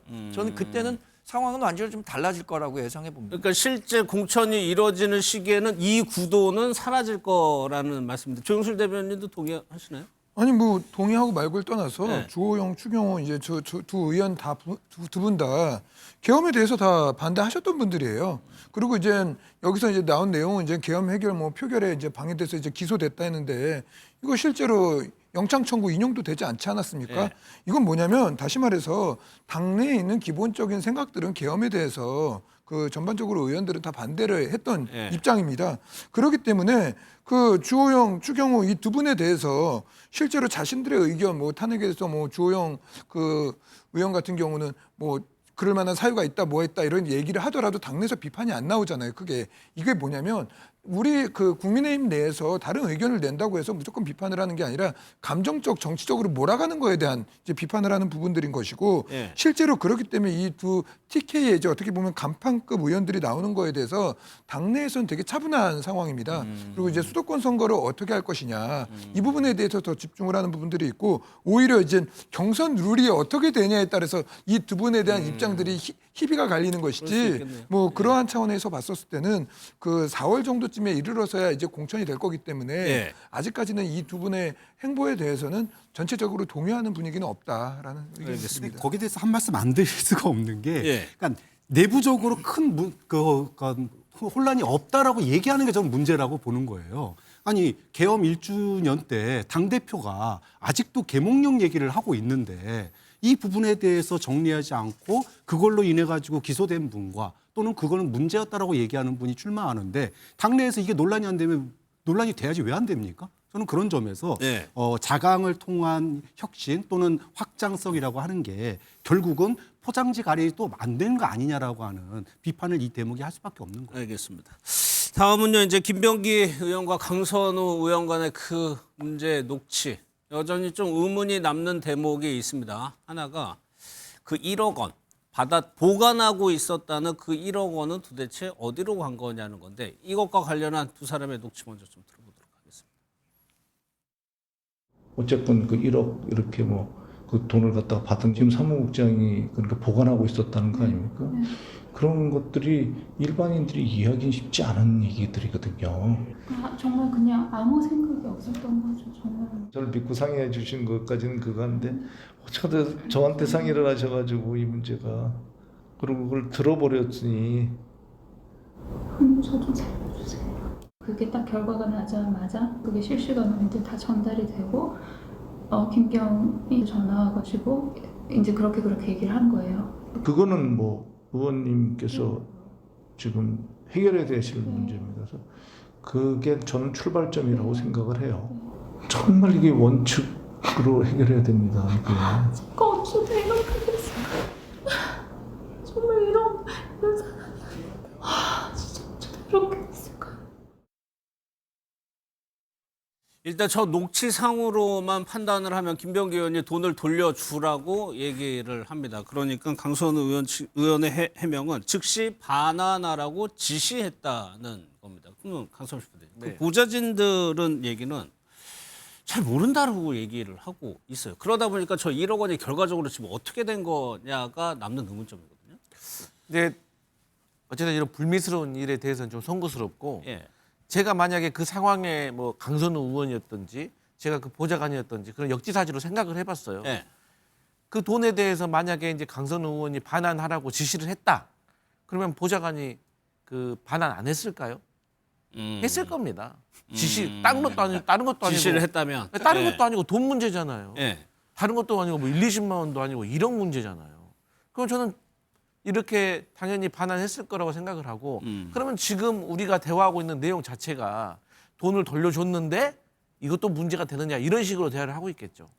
그렇기 때문에 저는 이 문제에 있어서는 뭐 어차피 이제 뭐 경찰 수사가 시작될 것 같은데 시작됐죠. 제가 봤을 때 지금까지 정황상으로 봤을 때는 어쨌든 돈을 받아서 반환이 제대로 이루어지지 않은 것으로 지금 의심할 수밖에 없는 상황인 것 같습니다. 그러니까 이게 만약에 반환을 했다면 반환했다는 사실을 빨리 알려서 그나마 파장을 좀 줄이는 쪽으로 반응을 할 텐데 그 얘기가 안 나와서 제가 궁금해요. 네, 저도 그 부분은 민주당이 좀 더 적극적으로 해명하고 내부에 지금 이제 감사도 지금 하고 있다고 들었는데 당시에 공천심사위 관련해서도 저는 내부적인 감사가 있어야 된다고 봐요. 물론 뭐 앞으로 경찰의 수사도 있겠지만 어쨌든 당 차원에서는 돌려줬다고 했는데 그런데 왜 단수로 공천이 됐냐? 누구도 해명할 수 없어요. 그건 누가 해명해야 되느냐? 그거는 당시에 공천심사위원들이 그 내용을 알고 있었는지 또는 그 내용을 모르고 정말로 오로지 점수로만 했는데 단수 공천이 된 건지 이 부분에 대해서 감사를 안 하면 뭐가 입증이 되겠습니까? 좀 그런 점에서 민주당 내부에서도 이 부분에 대해서는 철저한 감사를 해서 국민들에게 당시에 공천심사위 내부적으로 무슨 논의가 있었는지 왜 단수 공천이 됐는지 또 돈 받은 건 알고 있었는지 이 부분에 대해서 어차피 경찰 수사가 될 거예요. 경찰 수사 되기 전에라도 먼저 국민들에게 이런 문제가 있었습니다라고 반성하는 모습을 보이는 게 저는 더 중요하지 않나라고. 그러니까 경찰 수사는 경찰 수사대로 하더라도 공당이다 보면은 국민적인 의문점이 있는 거에 대해서는 선제적으로 좀 알아보고 좀 알릴 필요도 있어 보이긴 합니다. 일단은. 네, 맞습니다. 여기에 대해서 민주당에서는 박수현 대변인 말로는 거의 멘붕이다라는 표현을 쓰던데 사실 많이 당황해하는 것 같습니다. 그 목소리도 한번 들어보겠습니다. 이 공천 이 관리를 아주 엄격하게 제도적으로 그렇게 만들어 온 민주당이 이 문제를 가지고 이 문제가 생겼다? 상상할 수가 없는 일이어서 너무 충격적이어서 의원들 모두가 거의 뭐 멘붕에 빠져 있는 뭐 이런 그런 상황 정도 문제였어요. 사실은 보수 정당 죄송하지만 국민의힘에나 있을 일 아닌가? 뭐 이런 생각을 해왔는데 이게 우리 당에 있다니. 사실은 돈을 주고 공천을 받으려고 생각했던 것 자체가 민주당으로서는 도저히 받아들일 수 없는 그런 행위라고 봅니다. 더불어민주당의 국회의원들이 해당 지역에 있는 광역 기초의원을 공천할 시에 그런 행위들이 사라진 건 한 20년 전인 것 같아요. 근데 그런 구태의 악습들이 부활한 것 같아서 대단히 불쾌하고 앞으로도 더 이상 있어서는 안 되는 악습이라고 봅니다. 박수현 대변인이 멘붕이라는 표현을 쓸 정도니까 글쎄 뭐 어떻게 보고 있습니까? 국민의힘에서는? 내년 지방선거가 이제 5개월 앞으로 다가왔는데 네. 그 지방선거 준비하시는 분들도 멘붕일 것 같아요. 2002년 민주당의 단수 공천 그 균일가는 1억 원이었구나. 이게 확정됐으니까 한 4년 정도 지나갔고 물가가 많이 올랐으니까 한 1억 5천 준비해야 하는 거 아닌가라고 네. 생각하는 민주당 후보들 많지 않을까 생각이 들 정도입니다. 이 부분은요. 지금 민주당이 정말 뭐 박수현 의원 얘기한 것처럼 도덕적인 측면에서 우리는 국민의힘보다 훨씬 우위에 있는 정당이다. 항상 자부해왔던 거 아닙니까? 그런데 전혀 그렇지 않고 실상은 민주당이 오히려 더 썩어 있었구나라는 것을 전 국민이 생중계로 들은 셈이 된 거예요. 예. 근데 이것과 관련해서 뭐 윤리감찰단 하는데 김병기 의원은 또 거기서 빼버렸어요. 그러면 도대체 뭘 하겠다는 겁니까? 그리고 강선우 의원 같은 경우에는 저는 그 1억 원을 돌려줬는지 안 돌려줬는지 상식적으로 생각해 볼 필요가 있다고 생각합니다. 그 김병기 의원에게 살려달라고 해서 살려줬잖아요. 그럼 그 1억 원 공천 줬으니까 김병기 의원에게 돌려주지 않아도 되는 돈이다라고 생각하지 않았겠습니까? 그 일반적인 그냥 국민적인 상식으로 생각해 봤을 때 근데 공천이 불확실한 상황에서도 1억 원을 받아놓고 공천을 줘놓고 그 1억 원 돌려줬다? 이렇게 얘기한다면 그 경찰서에 가서 한번 해명해 보십시오. 경찰서에서 그 해명이 될 만한 내용이라고 판단할지. 어차피 법적으로 갈 수밖에 없는 문제고 이거 국회의원은 포괄적인 그 의사결정권이 있기 때문에 뇌물죄가 적용될 수밖에 없는 상황이고 금액도 1억 원이기 때문에 금액 1억 원 이상이면 10년 이상의 징역형이에요. 법적인 절차를 밟아서 분명히 본인의 잘못된 행위에 대해서 처벌을 받아야 할 사안입니다. 제가 저는 저희 당이 제가 앞서서 정말 송구스럽다고 인정을 하고 이제 경찰 수사할 거니까 지켜보자고 했기 때문에 제가 드릴 수 있는 말인데 2024년 1월 31일 날 이 김정재 의원하고 이철규 의원 간의 통화 내역이 있어요. 녹취록이. 그게 뭐라고 나오냐. 김정재 의원이 이철규 당시 인재영입 위원장 공관위원에게 단수 주세요.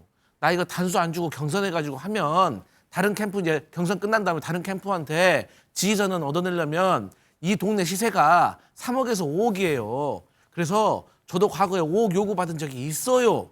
라고 얘기를 하셨어요. 그러면 20년 일 가지고 지금 뭐 우리 국민의힘 대변인께서 물가 올랐기 때문에 1억 5천 얘기하시면 그때는 3억에서 5억이 지금 24년도 일이면 뭐 국민의힘은 뭐 한 5억 5천에서 6억 되는 겁니까? 그래서 저는 이게 마치 우리 민주당만의 어떤 잘못된 걸로 이렇게 계속 공격하는 건 과하다 이런 말씀 이게 드립니다. 그 전형적인 물타기예요. 3억에서 5억 요구 받은 적 있다고 했지 돈 줬다고 한 적 있습니까? 아니 그 돈을 받았다고 얘기하는 사람과 그런 얘기들도 있습니다라고 한 것과 같다고 한다면 누가 이해할 수 있습니까? 저는 좀 이해가 안 되는 게 아니, 민주당은 어떻게 된 게 계속 녹취록 나오고 이제 그 대화창 나오고 이러는데 지금 그 김병기 원내대표 전 원내대표죠. 그리고 우리 이제 그 강의용 전부 다 이분들 다 갑질 논란에 휘둘렸던 분들이잖아요. 계속적으로 폭로가 나오고 있는데 이 실제로 핵심은 그겁니다. 김경 시의원 아닙니까?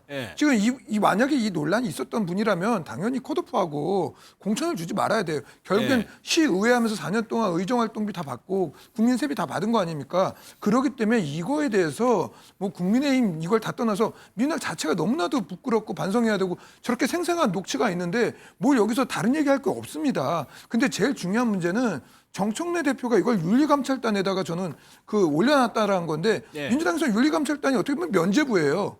장경태 의원 윤리감찰단 올려놓고선 신속하고 정확하게 빨리 결과 낸다고 해놓고 한 달이 지나도록 나오지도 않고 그리고 언론사에서 그걸 물어봤더니 당대표가 짜증을 내요. 그리고 이건 윤리감찰단이 아니라 당이 나서서 수사를 의뢰하고 고발을 해야죠. 왜냐하면 공심에서 벌어졌던 일이고 그리고 당시에 그 어떻습니까? 해당 인사가 공심위 구성원 중에 하나 아니었습니까? 서울시당에. 그리고 현역 국회의원이잖아요. 절대적인 영향을 미칠 수 있는 위치에 있는 사람이 있다면 당 차원에서 적극적으로 해야지. 아니 그 국민의힘에서 조그만한 일만 있으면 난리가 나고 뭐 특검하자 이렇게 했던 당이 어떻게 윤리감찰단으로 퉁치려고 그래요. 저는 이거에 대해서 납득이 안 돼요. 이 부분만 윤리감찰단으로 좀 논란이 있는데 그 부분은 저는 일관되게 민주당의 윤리감찰단으로 이 문제 해결할 수 없다고 말하는 사람이에요. 왜냐?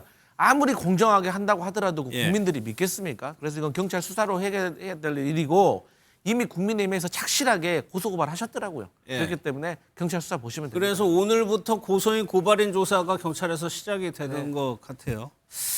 알겠습니다. 또 하나가 이제 윤석열 전 대통령 재판 상황도 지켜볼 텐데 김용현 전 장관하고 윤 전 대통령이 거의 1년 만에 재회를 했다고 합니다. 뭐 당연히 김용현 전 장관이 윤 전 대통령 편을 들었다고 하는데 어떻게 편을 들었는지 한번 직접 들어보겠습니다. 피고인 들어오시죠. 예. 대통령께서 제가 참 특이하게 느꼈던 것은 정말 한시도 안 빠지고 하루 24시간을 오직 국가와 국민, 민생만을 걱정해 오셨던 분입니다. 그 계엄 선포 등에 대해서 반대한다는 취지로 그 피고인 윤석열에게 발언한 사실이 있습니까? 저는 대통령님의 결정이나 결심에 존중하는 입장이었습니다. 대통령님께서 하시고자 하시는 그 일은 우리 대한민국의 자유민주주의를 지키기 위해서 하시는 그런 어떤 고뇌에 찬 결단이고 헌법상에 보장된 그리고 대통령님의 고유 권한인 비상계엄을 하시는 데 있어서 제가 그걸 왜 반대합니까? 발언 보셨고 들어가기 전에 이렇게요. 윤 전 대통령을 향해서 고개를 숙여서 깍듯하게 인사하는 모습까지 봤습니다. 두 사람의 관계를 뭘로 해석해야 돼요? 참 꿈도 야무지게 꾼다라는 생각을 안 할 수가 없는 게 24시간 오로지 국민만 생각했다. 그러면 술 먹고 차만 출근한 건 뭡니까? 아니 도대체 24시간 일만 생각했고 대한민국의 미래만 생각했다는 분이 매일 술자리 얘기만 들렸고 출근 시간에 출근을 안 하고 차만 혼자 출근하는 모습들이 잡혔는데 그거 보도하니까는 기자들 때려잡고 이게 어떻게 24시간 국민만 생각하는 대통령이냐. 참 입에 침이나 바르고 얘기했으면 좋겠다. 그 말씀만 드립니다. 예. 혹시 정관재 대변인, 그러니까 김용현 전 장관 뭐 지금 모습을 보면 전에는 더 깍듯하게 예우했을 수 있죠, 대통령을. 그래서 계엄이라는 선택을 하지는 않았을까요? 김용현 전 국방부 장관의 발언에 대해서 국민들 각자 생각하시는 게 있을 것 같습니다. 전 참 면목 없다고 생각합니다. 윤석열 전 대통령이 계엄에 이르는 과정에서 가장 중요한 역할을 한 사람 누가 뭐래도 저는 김용현 전 국방부 장관이었을 것이라고 생각합니다. 그래서 사실 김용현 전 국방부 장관을 국방장관에 앉히려고 인사 이동도 했었던 거고 이런 거를 감안하면 지금 보이는 모습은 이런 그 계엄 후과에 따른 모두 다 지금 구속 상태에서 재판받고 있는 거 아니에요? 이러한 미안한 마음이 윤석열 전 대통령에게 더 강하게 작용하기 때문에 어떻게든 윤석열 전 대통령에게 유리하도록 뭐 법정 진술을 하고 있는 게 아닌가 생각이 듭니다. 유리한 쪽으로 거의 얘기를 한 게 이제 또 하나가 이제 곽종근 전 사령관이 한동훈 전 대표 뭐 싸죽이겠다 이거를 증언을 했죠, 그 당시에. 요게 대해서도 이제 변호인들이 물어보니까 그 얘기 들었냐 안 들었냐 그걸 얘기하는 게 아니고 그럴 리가 없다. 이제 상식적으로 이렇게 답변을 해요. 그러니까 이제 죄송한 말씀입니다만 저렇게 이제 김용현 전 국방부 장관 같은 분들이 윤석열 전 대통령 주변에 있으니까 망상적인 비상계엄을 했던 거예요. 이미 최근에 제가 어떤 보도 보니까 사지를 절단해라 이런 말까지 하셨다고 제가 들었거든요. 한동훈에 대해서 한동훈 전 대표에 대해서 윤석열 전 대통령이 그런 상황인데 본인은 못 들었다고 하잖아요. 그러면 이제 뭐 무슨 말을 하겠습니까? 본인이 못 들었다는데. 그런데 방금 증언에서도 대통령의 고유 권한 그게 비상계엄이다 이런 말 하잖아요. 저는 그 말도 앞뒤가 안 맞는 게 아니 그렇게 논리로 따진다면 윤석열 전 대통령은 정당한 비상계엄을 선포를 했는데 왜 군사령관들에게 지금 와서 법정에 가서는 나는 그런 지시를 내린 적이 없다. 뭐 여인형은 수사의 시옷도 모른다. 이런 말을 합니까? 본인이 정당하게 본인이 가진 고유 권한으로 비상계엄 내렸으면 본인이 내린 지시에 대해서도 다 기억이 나고 다 본인이 내렸다고 얘기를 해야죠.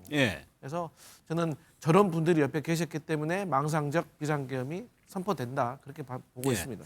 최영술 대변인은 뭐 어떤 생각이세요? 별다른 의견은 없는데 그 기본적으로 뭐 저기서 예의를 갖추는 거는 이제 뭐 개인적 차원이니까 저는 그거에 대해서 뭐 지적할 마음은 없고 그 계엄에 대해서 지금 대통령의 고유 권한은 맞죠. 근데 지금 21세기 현대 사회를 살아가면서 계엄이 행정적으로 가능할 거다라는 라는 생각 자체가 좀 무리가 있다라는 게 저 개인적인 생각이고 예. 그렇기 때문에 그 국민의힘 차원에서도 계엄에 대해서는 그 적절하지 않았다라고 이렇게 판단하고 예. 있는 것입니다. 하나만 더 보면 포고령이 있었죠. 계엄 때. 윤 전 대통령이 포고령을 가볍게 취급했다. 이거는 그러니까 이것도 같은 맥락이에요. 윤 전 대통령 측에서는 일회성 계엄이라고 주장을 하니까 거기에 부합하는 말이거든요.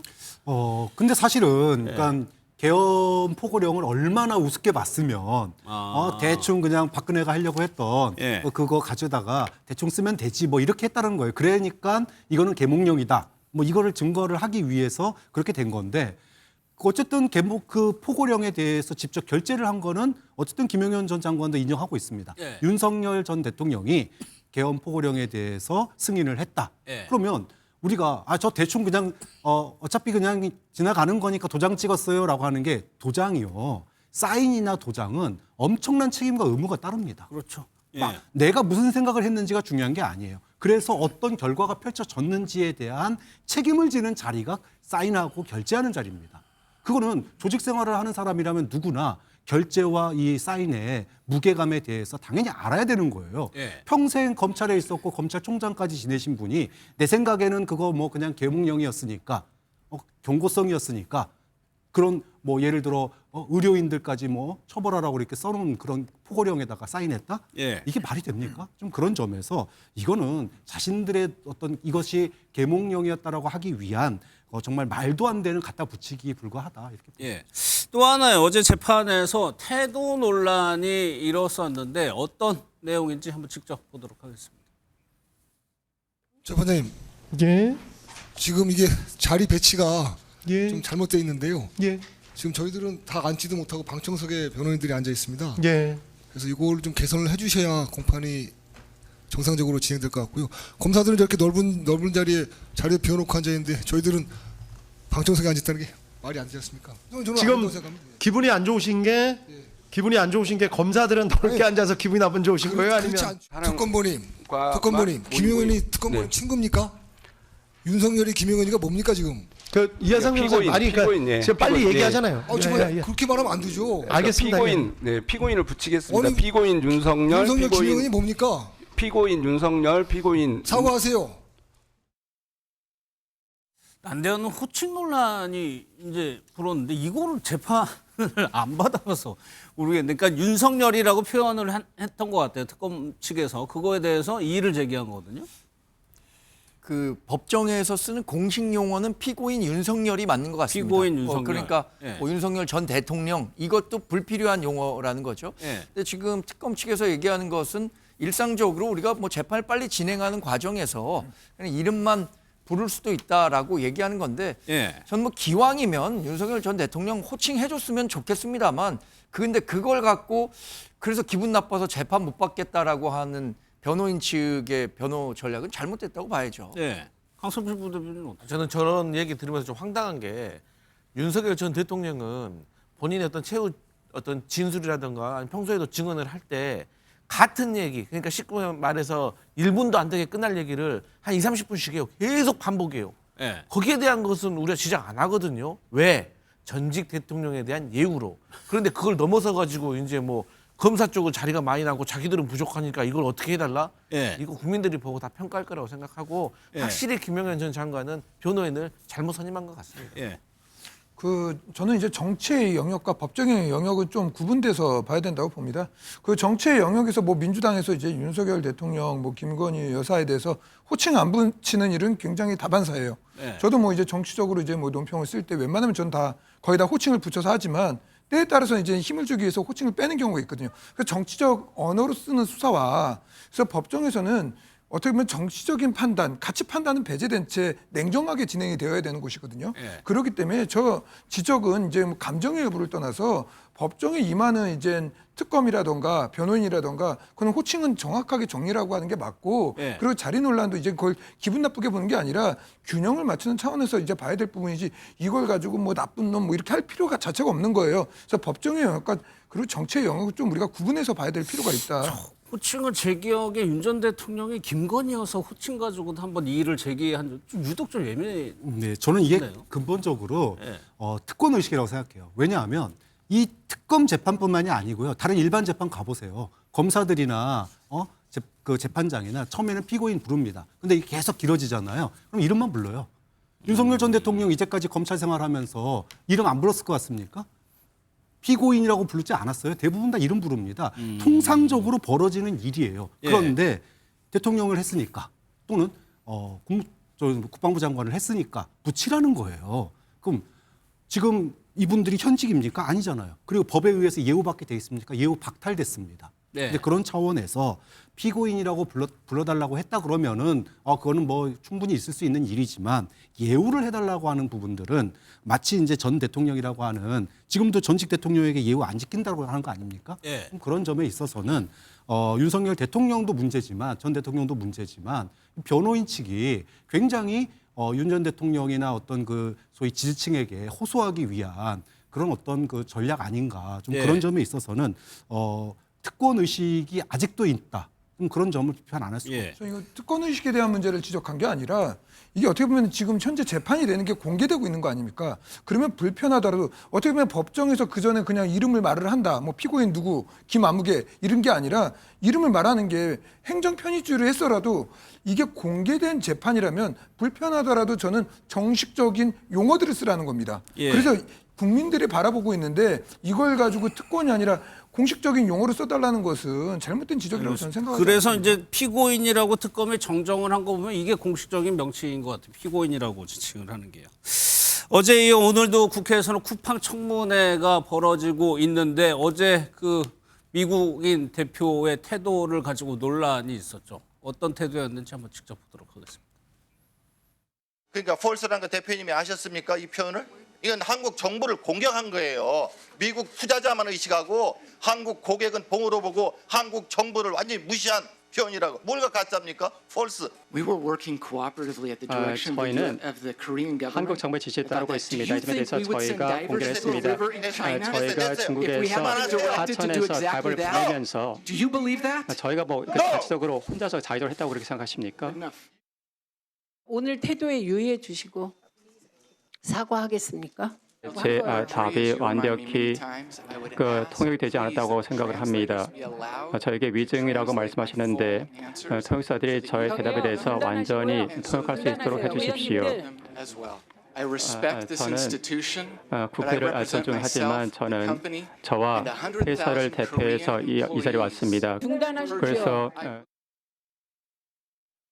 오늘도 저런 설전이 벌어졌는데 격앙도 나오고 고성도 하고 뭐 책상을 치기도 하고 그만 됐다라고는 표현도 하고 이게 두 가지 대목인데 우리 국회에서 증인으로 나온 사람들이 저런 태도를 보이지는 않죠. 하나가 있고 거기에 쿠팡이 이렇게 한다라는 게 더해지는 것 같아요.